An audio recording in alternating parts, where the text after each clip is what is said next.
मी माझ्या मुलाखतीमध्ये एक म्हटलं होतं की त्याच्यातनं या सगळ्या गोष्टी खरं तर सुरू झाल्या आणि मी असं म्हटलं होतं की कोणत्याही वादापेक्षा आणि कुठच्याही भांडणापेक्षा महाराष्ट्र मोठा आहे.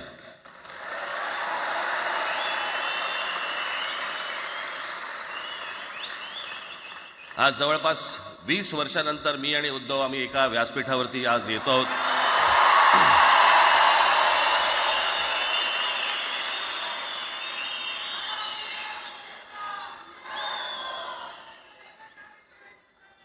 जे माननीय बाळासाहेबांना जमलं नाही, जे अनेकांना जमलं नाही, आम्हाला दोघांना एकत्र आणायचं, ते देवेंद्र फडणवीसला जमलं.